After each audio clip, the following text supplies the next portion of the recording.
오늘 본문 말씀 마가복음 10장 42절에서 45절 말씀인데, 하나님이 나에게 주시는 말씀이다 생각하고 그 자리에서 다 일어나서 받도록 하겠습니다. 자, 함께 42절부터 읽습니다. 시작.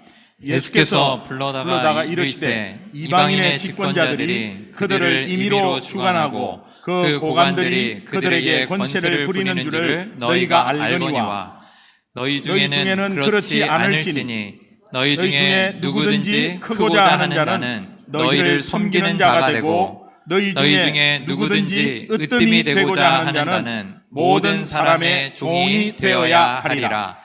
인자가 온 것은 섬김을 받으려 함이 아니라 도리어 섬기려 하고 자기 목숨을 많은 사람의 대속물로 주려 함이니라. 아멘. 하나님이 나에게 주시는 하나님의 음성입니다. 말씀입니다. 오늘은 우리 블레스 44번째 시간으로 BLES 이 서버에 대한 겁니다. 이 섬기는 습관에 대해서 함께 은혜를 나누려고 합니다. 예수님은 우리가 이웃을 섬김으로써 그들을 축복할 수 있도록 먼저 저와 여러분에게 사랑으로 섬겨주셨습니다. 이것이 기준이 되어야 합니다. 항상 내가 남을 섬길 때 내가 어떻게 할까라고 하는 것이 아니라 예수님이 나에게 섬겼던 것을 생각하고 예수님이 나에게 하신 사랑을 생각하고 이것이 항상 기준이 되면 지치지 않습니다. 그러므로 예수님의 섬김을 받은 우리가 이 땅에서 축복의 통로로 살아가야 할 이유를 여러분은 분명히 알고 있어야 합니다. 내가 왜 이곳에 살고 있을까? 여러분은 왜 이곳에 살고 계시죠? 직장 때문에, 아니면 아이 때문에, 아니면 부모님 때문에, 여러 가지 인과관계에서, 아니면은 여러 가지 이유가 있겠죠. 그 이유는 이런 질문을 받았을 때 불신자도 똑같이 그 이유를 댑니다. 그런데 우리가 불신자와 같이 이유를 댄다면 여러분은 분명히 세상의 가치관으로 가는 수밖에 없어요. 여러분 대답은 달라야 합니다. 예수 믿기 때문에 달라야 합니다. 내가 왜 이 일을 하고 있는지, 여러분이 하고 있는 일 있잖아요. 우리 여자분들은 저 일이 없는데요. 집의 일 말이에요. 그 집 일.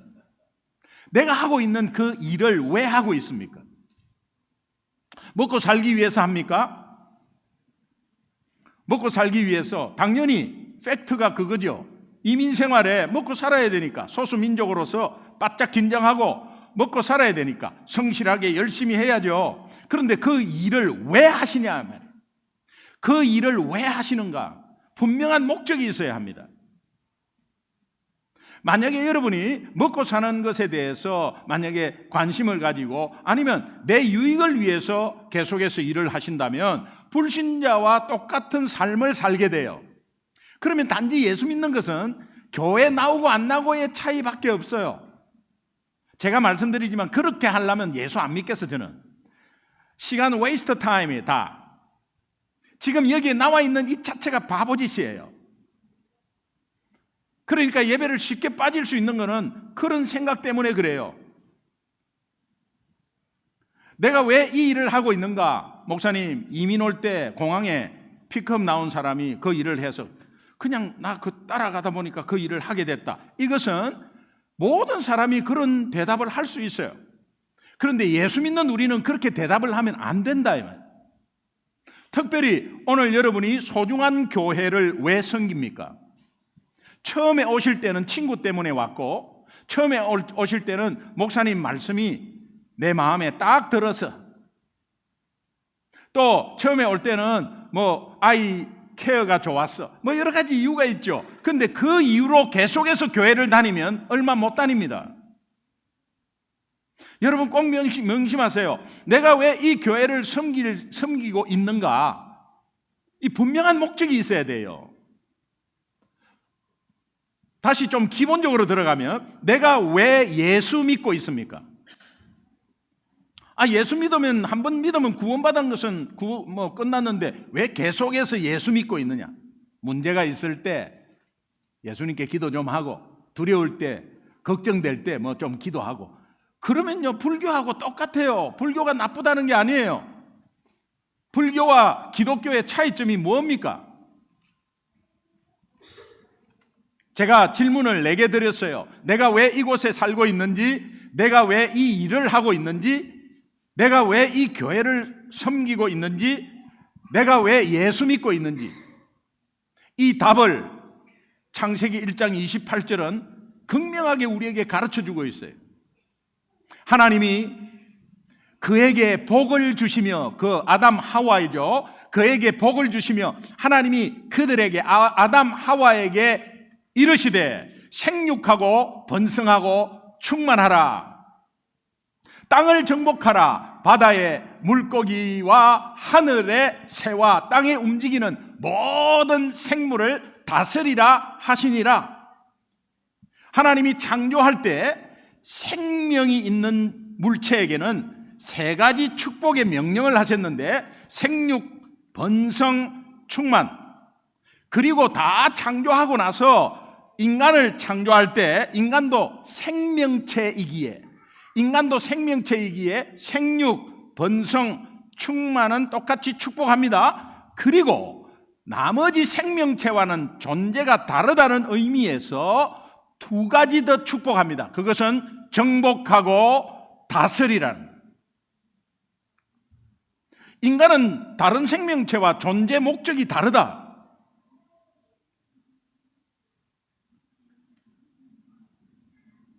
여러분은 존재 목적이 달라요. 아담 하와에게 5가지 축복하신 그때 아담 하와는 죄를 짓기 전이에요. 그런데 죄를 지어서 하나님을 떠났습니다. 하나님을 떠난 우리 인간이 예수님 때문에 하나님을 다시 만나서 하나님의 자녀된 여러분과 저에게 유효한 축복의 명령입니다. 5가지 명령인데 그 중에 다른 생명체와 구분되는 존재 목적이 구분되는 것은 정복하고 다스릴 존재, 정복하고 다스리는 존재이기 때문에 하나님이 우리를 얼마나 귀하게 여기면서 여러분을 예수 믿게 해서 세상에 내보낸 것입니다. 그 목적을 여러분이 알고 있어야 돼요. 여기에서 다스리라, 다스린다는 축복 말이에요. 여러분은 존재 목적이 정복하고 다스릴 존재입니다. 믿으시면 아멘. 복음으로 정복하라는. 그런데 여기에 다스림, 하나님의 축복의 명령 중에 다스림은 무슨 뜻일까? 무슨 의미일까? 세상의 다스림은 무력으로, 힘으로 합니다. 돈으로 합니다. 돈만 주면 다 굽신굽신거려요. 돈만 주면 옆에 딱 다 따라붙어요. 모든 것은 돈으로 해결된다고 하는 게 세상이에요. 그런데 하나님 나라의 다스림은 돈과 힘과 권력이 아니라 섬김입니다. 예수님이 이것을 보여주셨습니다. 예수님이 보여주신 다스림은 섬김입니다. 예수님은 제자들에게 이 섬김의 의미를 말씀으로 가르쳐 주셨는데, 마태복음 20장 26절 후반부에서 27절을 보면 알 수가 있는데, 여러분 함께 한번 후반부부터 한번 크게 한번 읽어보시죠. 마태복음 26장 후반절부터 27절까지 시작. 너희 중에 누구든지 크고자 하는 자는 너희를 섬기는 자가 되고, 너희 중에 누구든지 으뜸이 되고자 하는 자는 너희의 종이 되어야 하리라. 여러분, 그리고 이렇게 말씀하시면서 예수님이 제자들에게 곧바로 섬김의 목적을 말씀합니다. 섬김의 목적은 마태복음 20장 28절에서 인자가 온 것은 섬김을 받으려 함이 아니라 도리어 섬기려 하고 많은 사람의 목숨, 그것을 대속하기 위해서 도리어 섬기려 하고 자기 목숨을 많은 사람의 대속물로 주려 함이니라. 이 말씀은 예수님이 이 땅에 오신 목적이 섬김이고, 또한 이 섬김의 목적이 십자가를 통해서 영혼 구원이라는 거예요. 영혼 구원을 분명하게 말씀해 주셨어요. 그러니까 다스림의 목적이 섬김이고, 섬김의 목적은 영혼 구원. 고로 다스림은 영혼 구원이에요. 그런데 오늘 우리에게 이 다스림은 섬김으로 하라고 분명하게 말씀해 주셨습니다. 예수님은 이 섬김의 실천으로 제자들의 발을 씻기신 후에 이렇게 말씀하셨습니다. 요한복음 13장이 그 내용인데 13장 15절, 16절, 17절 함께 천천히 읽겠습니다. 같이 읽습니다. 시작. 내가 너희에게 행한 것 같이 너희도 행하게 하려 하여 본을 보였노라. 내가 진실로 진실로 너희에게 이르노니 종이 주인보다 크지 못하고 보냄을 받은 자가 보낸 자보다 크지 못하나니. 17절. 너희가 이것을 알고 행하면 복이 있으리라. 아멘. 너희가 이것을 알고 하는 것은 주종 관계임에도 불구하고 주인이 종을 섬기는 것을 네가 알면 너희도 겸손하게 이웃을 섬길 수 있고, 그 섬기는 자에게는 복이 있으리라. 이 말은 다스림의 복을 말해요. 다스릴 수 있는 것은 복이죠. 네. 오늘 본문의 배경이 되는 사건이 하나 있어요. 예수님께서 십자가의 길을 가기 위해서 예루살렘으로 올라가려고 할 때에 제자들에게 이제 말씀하십니다. 내가 예루살렘으로 올라가면은 사람들이 제사장과 서기관들에게 나를 넘길 것이다. 그리고 그 넘겨서 나는 고난을 받고 채찍질 당할 거다. 그리고 십자가에서 내 목숨이 죽게 될 거다. 그러나 기억해라, 3일 뒤에 나는 다시 부활할 거다. 십자가의 죽음을 앞에 두고 긴장감이 흐릅니다. 제자들과 예수님과 제자들 사이에 긴장감이 흐릅니다. 이 긴장감이 고조되어 있던 바로 그때 야고보와 요한의 어머니가 이 야고보 요한을 데리고 예수님께 찾아와서 절을 합니다. 절을 하고 나서 이런 부탁을 합니다. 마태복음 20장 20절 21절 한번 같이 읽겠습니다. 시작. 그때 세베대 아들의 어머니가 그 아들들을 데리고 예수께 와서 절하며 무엇을 구하니, 예수께서 이르시되 무엇을 원하느냐, 이르되 나의 이 두 아들을 주의 나라에서 하나는 주의 우편에 하나는 주의 좌편에 앉게 명하소서.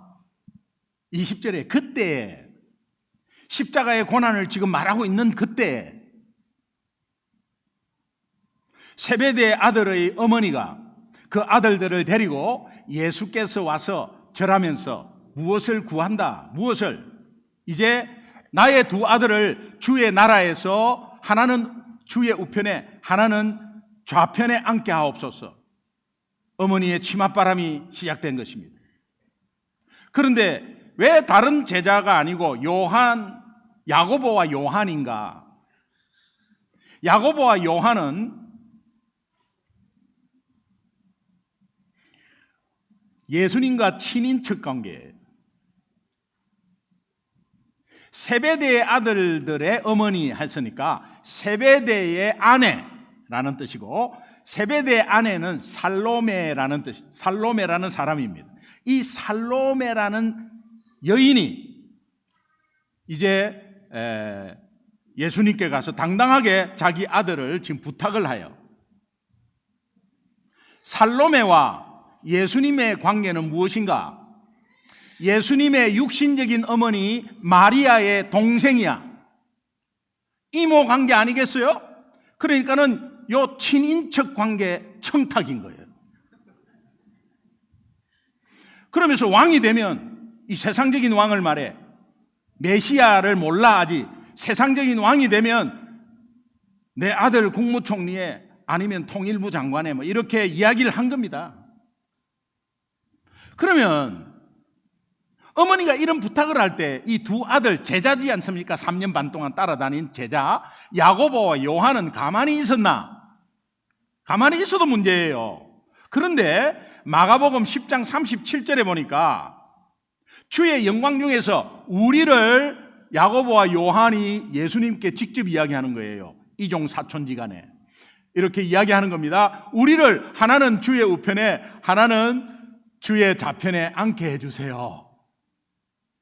그러니까 야고보와 요한도 그의 어머니와 같이 동일하게 요청한 거예요.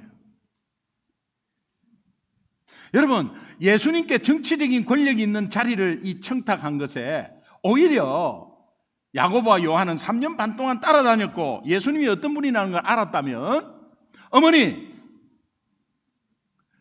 예수님은 그런 분이 아니에요. 우리를 사망에서 생명으로 구원하러 오신 메시아입니다. 예수님은. 예수님 너무 죄송해요. 우리 어머니가 아직 잘 몰라요. 죄송합니다. 어머니 그런 분이 아니에요. 어머니는 잘 모르세요. 예수님이 어떤 분인지 함부로 그런 말씀하지 마세요. 이렇게 해야 되는데 이들이 어머니와 같이 예수님에게 이 청탁한 이유가 무엇일까? 이유는 단 하나입니다. 뭐 여러 가지 이유가 있겠지. 그런데 이유는 단 하나예요. 예수님이 오신 목적과 십자가의 의미를 잘 몰랐기 때문에. 여러분은 어떻습니까? 여러분은 예수님께 청탁하는 게 뭐예요? 오늘 내가 이 세상에서 뭘 많이 가지기 위해서 청탁하십니까? 우리 아들 좋은 대학에 들어가기 위해서 청탁하십니까?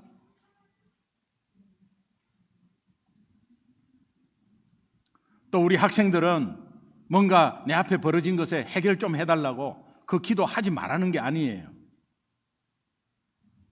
분명히 예수님이 오신 목적과 십자가의 의미를 알고 기도하라.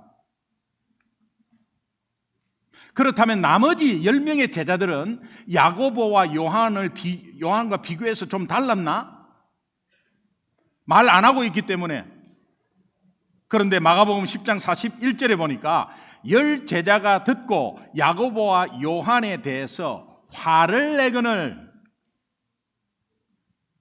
메시지 성경이라고 있습니다. 메시지 성경은 약간 적나라하게 표현한 성경인데 이 메시지 성경을 보니까 약간 알아듣기 좋게 해놨어요.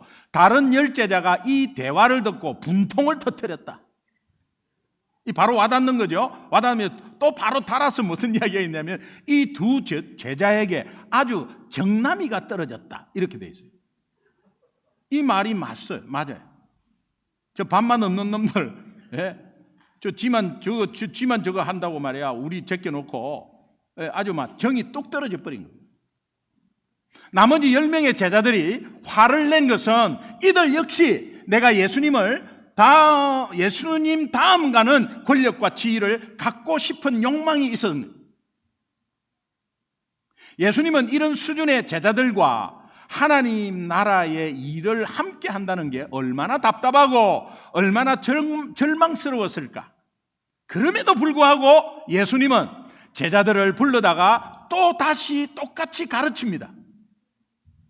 마가복음 10장 42절에 보니까 예수께서 불러다가 이르시되 이방인의 집권자들이 그들의 임의로 주관하고 임의로 마음대로 하고 그 고관들이 그들에게 권세로 막 부리면서 권세를 부리는 줄을 너희는 알고 있지 않느냐.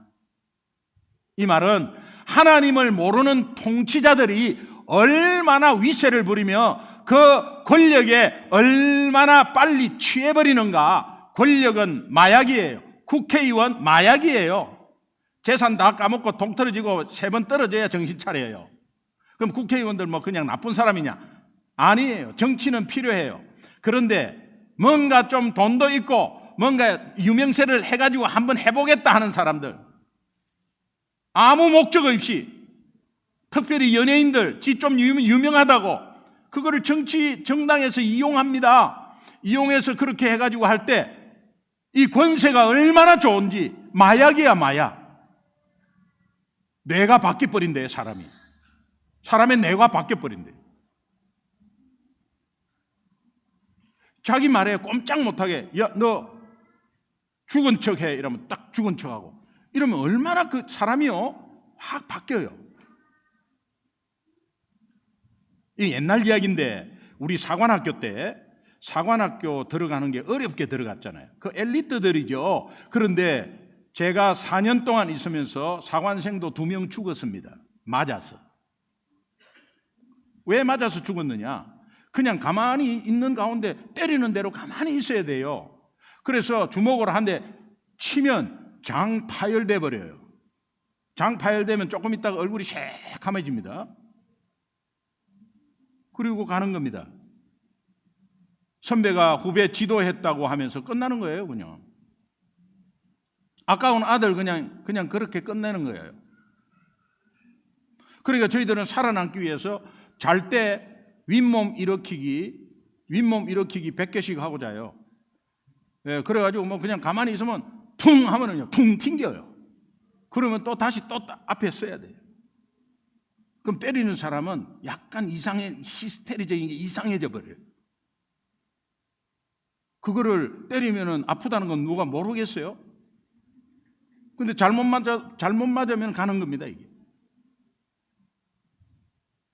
이 권력이라는 거, 마음대로 휘두르는 거, 이게 얼마나 쉽게 취해버리는지.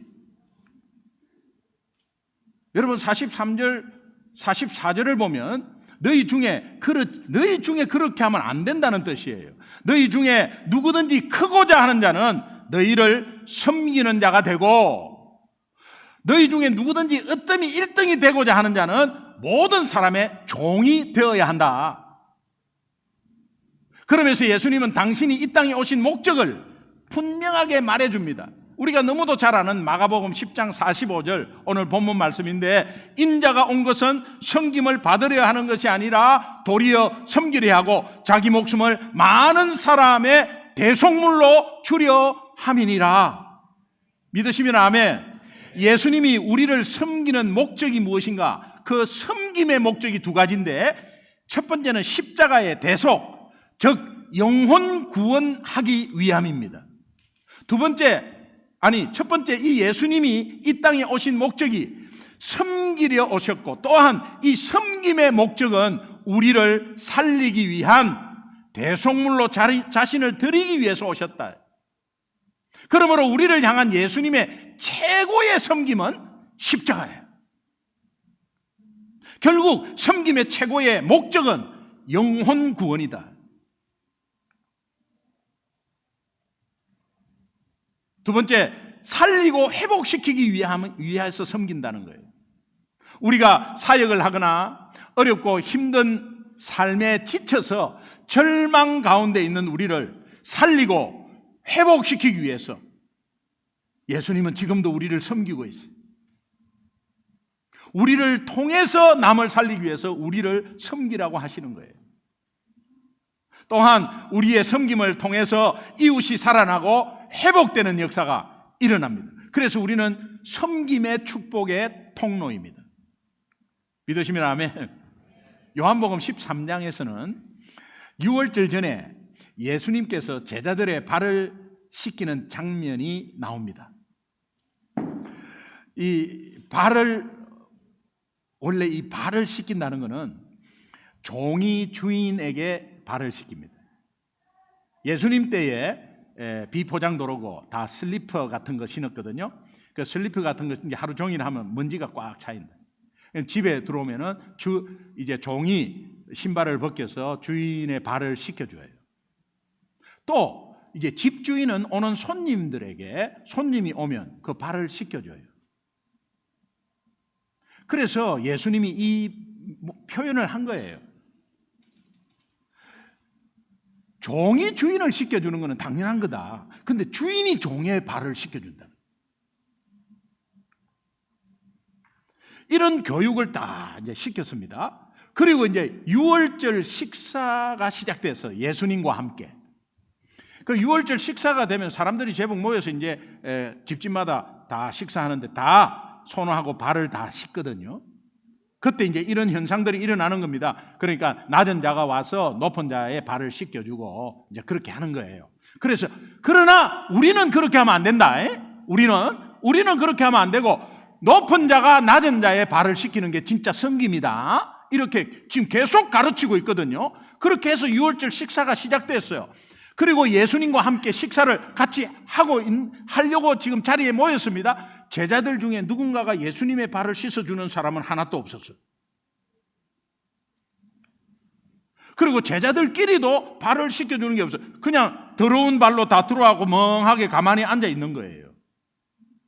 불과 얼마 전에 이들은 서로 주의 나라가 세워질 때에 예수님께 오른쪽, 왼쪽 이렇게 앉겠다고 그 부탁한 것 때문에 예수님께 야단맞고 그러면서 이제 예수님으로부터 너희 중에 누구든지 크고자 하면 섬기는 자가 되라, 어떠이 되리가 하면 종이 되라 이렇게 계속 가르침을 받았지만 그 누구도 불과 얼마 전 가르침 받은 대로 종이 되어서 동료들에게 발을 씻겨주겠다고 하는 사람이 없었어요.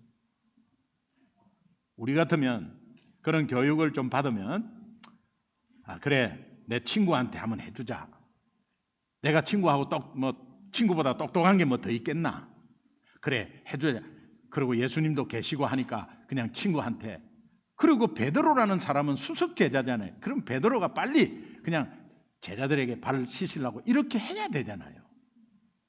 한 사람도 없었어요. 바로 그때 예수님이 일어나서 뭔가를 준비를 해. 제자들이 전부 다 이렇게 보고 있어요.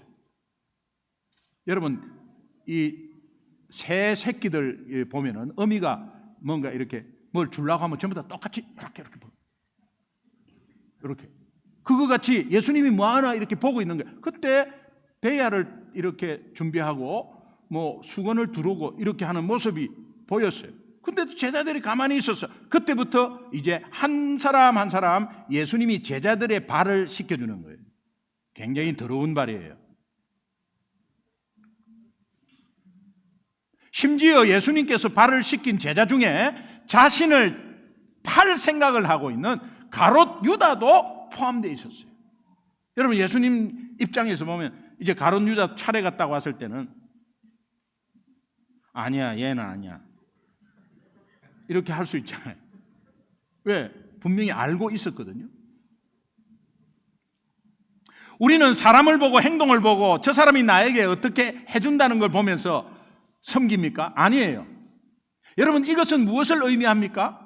가롯 유다의 발도 씻겼다는 건 무엇을 의미해요? 예수님의 섬김은 무조건적이다. 여러분이 어떤 조건이 있어서 구원받았어요? 어떤 자격이 있어서 구원받았어요? 아니에요. 나에게 잘해주기 때문에 나도 상대방을 섬기는 것입니까? 그렇다면 여러분은 세상 수준밖에 안 돼요.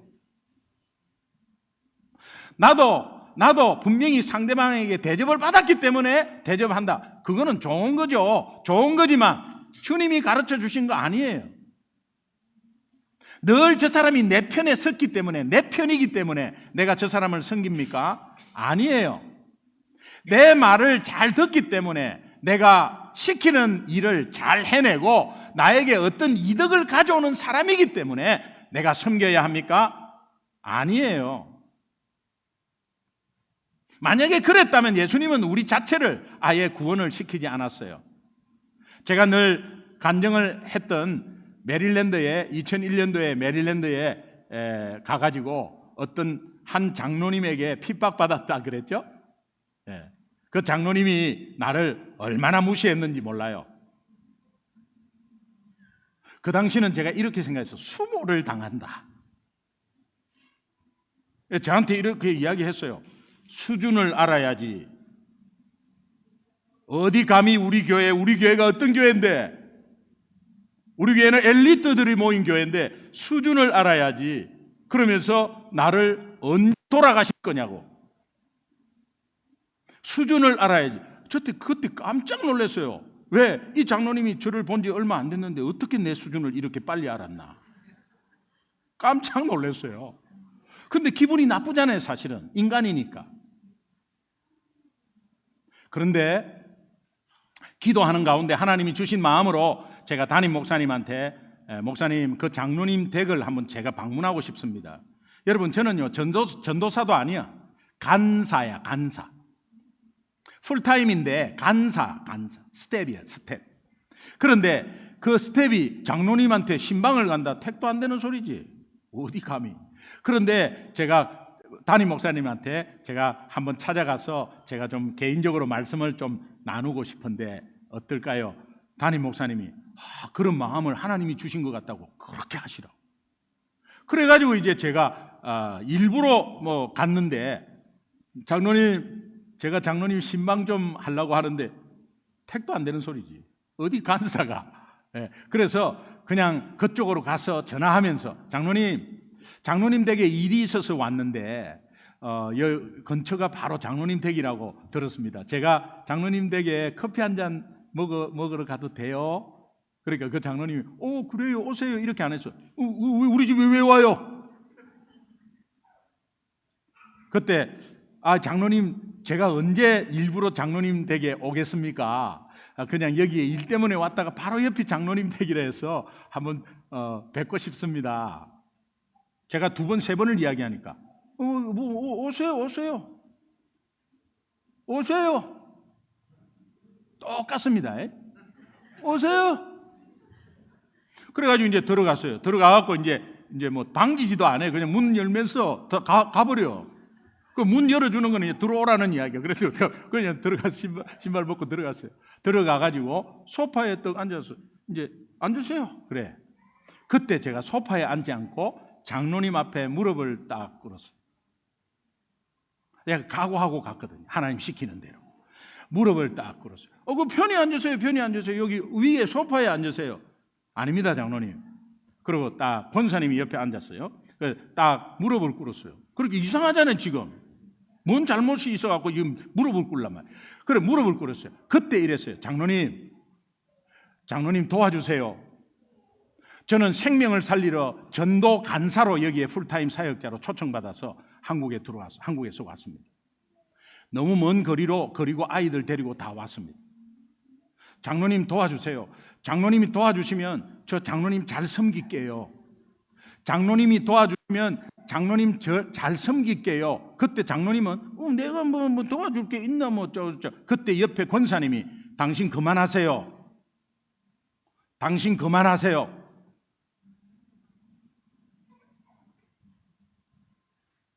그때 장로님이 한참을 있더니 한 20, 30초 한참 있더니 제 손을 이렇게 잡고 앉으셔요 이쪽으로. 그 뒤부터 저를 얼마나 섬기시는지 한국에 집회 나갈 때 따라 나오시고 어디 가면은 비행기표 다 해가지고 미리 책상 위에 딱 놔놓으시고 얼마나 섬기는. 그러니까 너무 감사한데요. 지금도 감사한 것은 이렇게 간증하는 간증거리에 재료를 제공하신 그 장로님, 고급 재료를 저한테 주신 그 장로님 너무 감사해요. 장로님. 예수님은 제자들의 발을 다 씻기신 후에 이렇게 말씀하세요. 요한복음 13장 12절, 13절, 14절, 15절 우리 천천히 한번 읽겠습니다. 같이 시작. 그들의 발을 씻으신 후에 옷을 입으시고 다시 앉아 그들에게 이르시되 내가 너희에게 행한 것을 너희가 아느냐? 너희가 나를 선생이라 또는 주라 하니 너희 말이 옳도다. 내가 그러하다. 내가 주와 또는 선생이 되어 너희 발을 씻으니 너희도 서로 발을 씻어주는 것이 옳으니라. 내가 너희에게 행한 것 같이 너희도 행하게 하려 하여 본을 보였노라. 아멘. 요약을 하면 내가 너희에게 행한 것이 너희가 다 알고 있지. 너희가 나를 선생이라고 주라고 부르는데 맞다. 근데 내가 주인이 너희가 직접 주라고 불렀으니 너희들의 주와 선생인 내가 너희의 발을 씻어 주었지. 이제 너희도 서로 발을 씻어 주어라. 내가 너희에게 본을 보였지 않냐? 그러니까 너희도 내가 한 그대로 해라. 힘들고 어려울 때 기준이 어디냐?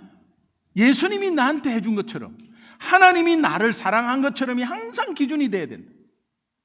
그렇다면 이번 한 주 동안에 다음과 같은 여러분 4가지 제가 한번 제시하겠는데 요 결단하면서 실천하기를 꼭 바라요. 첫 번째는 이웃의 영혼을 바라보는 연습을 하세요. 이웃의 영혼을 바라보는 연습. 먼저 가장 가까운 이웃은 가족이죠. 부부죠. 남편은 아내의 영혼을 바라보고 아내는 남편의 영혼을 바라보고 부모는 자녀의 영혼을 바라보고 자녀는 부모의 영혼을 바라보면 여러분 그것은 가족 안에서 연습하는 거예요. 그 영혼이 얼마나 외롭고 두려워하고 염려하고 그 영혼을 바라보면 어릴 때부터 어떻게 자랐는지가 다 보여. 하나님이 보여주세요. 그리고 이 사람이 어떤 상처에 대충 어떤 상처가 있는 것을 보여주세요. 그러면 긍휼히 여기는 마음이 있으면서 하나님이 나한테 주시는 그 마음을 동일하게 품고 그들을 다시 한번 살리고 회복시키는 섬김으로 가는 목적을 가질 수가 있어요. 영혼을 바라보는 눈이 열린다면 충분히 여러분은 여러분의 힘이 아니에요. 섬길 수 있는 힘을 하나님이 주실 줄로 믿습니다. 두 번째, 이웃의 입장에 서보기. 이웃의 입장에 한번 서보십시오. 여러분,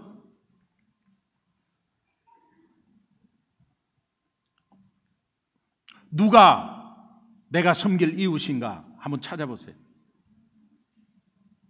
여러분, 강도 만난 남자, 강도를 거리에서 만나서 죽게 된 사람을 보고 제사장과 레위인이 그 모습을 봤습니다. 그리고 생각을 하는 거예요. 내가 만약에 내 가는 길을 멈추고 저 사람을 돕는다면 나에게 그 이후로 일어날 일이 뭘까?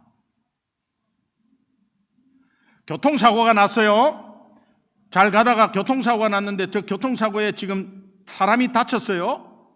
그러면 내가 이 차를 멈추고 내가 내려서 내가 저 사람한테 가서 내가 도와준다면 그 뒤로 나에게 일어날 일이 뭐지? 그러면 정인으로 코트에 서야 되고 병원에 안 돼. 그리고 가버려요. 제사장과 레위인은 그런 생각을 하면서 가버렸어. 그게 기준이 뭐냐? 나에게 무슨 일이 일어날까? 선한 사마리아인은 저 사람이 지금 강도 만나서 다 죽게 됐어. 내가 가는 길을 멈추고 저 사람을 도와준다면 저 사람은 어떻게 될까? 사는 거죠. 교통사고 옆에서 교통사고가 났는데 지나가면 그뿐이야. 그런데 서가지고 내 기준이 아니라 내가 서서 내려서 저 사람을 도와준다면 저 사람은 어떻게 될까? 살죠. 근데 우리는 내가 도우면 내가 어떻게, 아이고 귀찮아. 내가 교회에 봉사하는 봉사를 받는 사람들은 다 살아나요. 내가 봉사하면 우리 성도님들이 앞으로 어떻게 될까? 그런데 우리는 내가 봉사하면은 아이고 코끼구나. 계속해서 그리고 일부 예배를 내 기준이냐? 이웃 입장에 서는 것이냐? 여러분 이거를 소홀히 듣지 말고 설교 때 계속해서 했는데 놓쳐버려요. 여러분 계속 이 설교는 사람을 바꾸려고 하는 게 아니에요. 하나님의 음성 듣고 여러분이 스스로 기도하면서 실천하셔야 돼요. 선한 사마리아인처럼 내가 만약에 여기서 멈추고 저 남자를 돕지 않는다면 그에게 무슨 일이 일어날까? 저 입장에서 서보는 거예요. 내 입장이 아닌 이웃의 입장에 서보면 그들을 살리고 회복시킬 수 있는 힘과 동기를 얻게 되는 거예요. 내가 남편의 입장을 내 입장을 자꾸 이야기하면 평행선을 그어요. 그리고 싸워요. 그러나 예수 제대로 믿는다면 내가 남편은 부인의 입장에 한 번만 서보세요. 해결돼 버려요. 어제도 싸우신 분이 있습니까?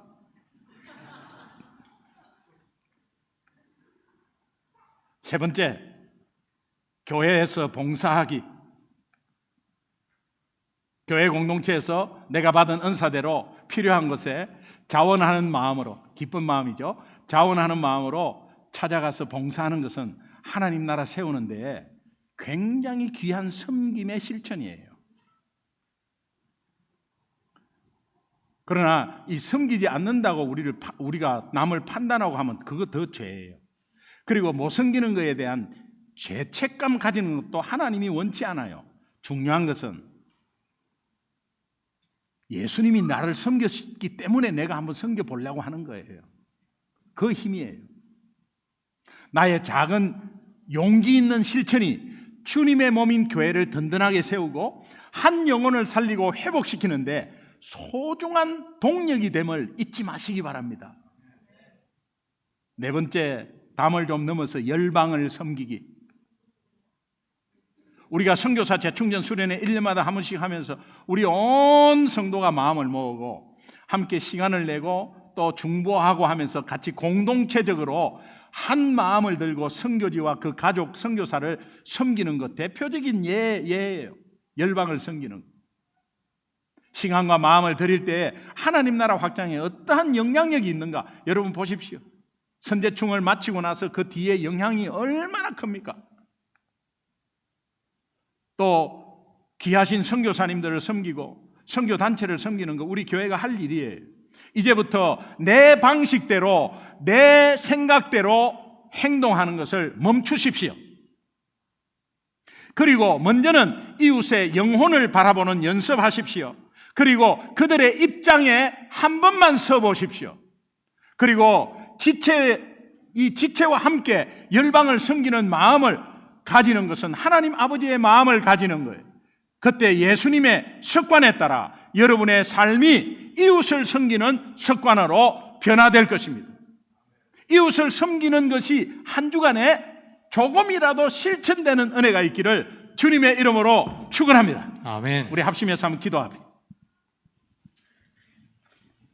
하나님, 내 기준으로 생각했습니다. 그러니까 힘들고 불편했습니다. 내가 저 사람을 섬길 때 나는 너무 귀찮습니다. 내가 저 사람을 섬길 때에 앞으로 코 끼어서 언제까지 섬길지 모르겠습니다. 이렇게 내 기준으로 생각하면 모든 게 싫습니다.